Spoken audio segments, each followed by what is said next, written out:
Nous sommes réunis ce soir. C'est suite au dernier passage des agents de l'ANUTTC, avec évidemment accompagné de forces de l'ordre, pour une nouvelle immatriculation de nos domiciles qui, dans un délai très proche, d'après leur dit, fera l'objet d'une démolition. Déjà, nous sommes surpris parce que il y a près d'une semaine, nous avons rencontré, enfin le chef de l'État est arrivé ici sur place. Il a rassuré les populations en disant que la route est passée, il n'y a plus de casse à faire. C'est-à-dire, je peux vous prendre un exemple, j'ai l'exemple de la maison de la sœur qui est à côté, dont le ministre même de l'Habitat a demandé de refaire les travaux, d'améliorer, parce que cette maison va être inspectée, sinon visitée par le chef de l'État lors de l'inauguration de cette voie.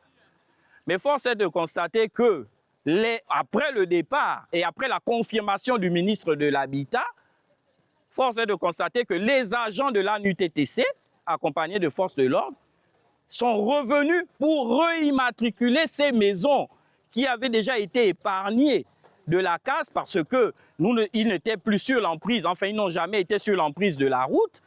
Ils ont immatriculé et en disant ça va faire l'objet d'une destruction d'ici peu.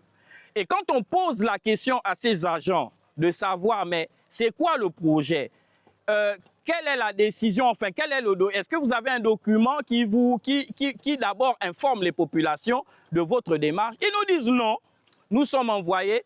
Attendez, le gouverneur va vous appeler. À partir de là, vous iriez discuter avec. Mais nous venons immatriculer afin de pouvoir démolir vos maisons.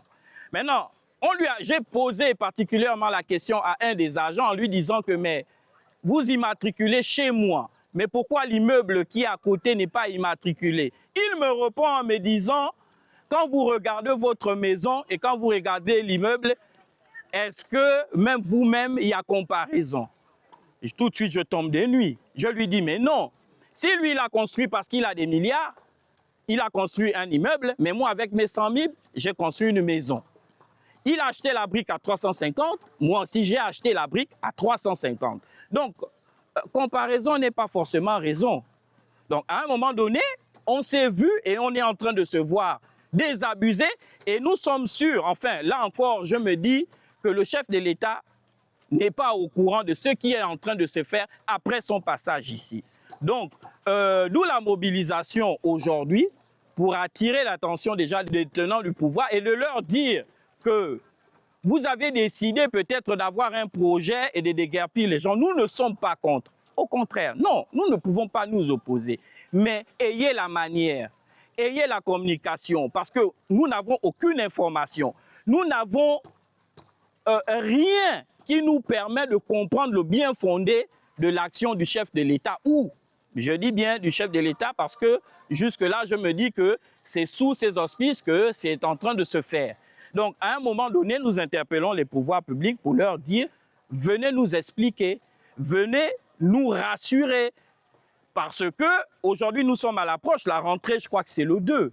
Mais si c'est le 2, on fait comment? Si on doit être déguerpi d'ici, on fait comment? Avec nos familles, on s'installe où, on fait quoi et quelles sont les conditions et ce qui nous emmène à être là, parce qu'encore, on peut attendre la communication du gouverneur.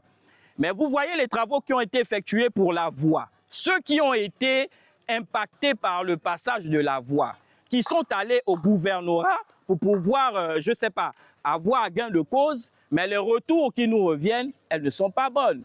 Il y a une pratique qui existe là-bas que nous ne connaissons pas. Comment ils font pour évaluer les maisons? Comment ils font pour déterminer les montants octroyés à tout un chacun? Donc, vous comprenez, on est dans l'impasse totale. Donc, on ne comprend véritablement plus qu'est-ce qui doit se faire ici et pourquoi il y a certaines bâtisses qui doivent demeurer et pourquoi on en casse d'autres.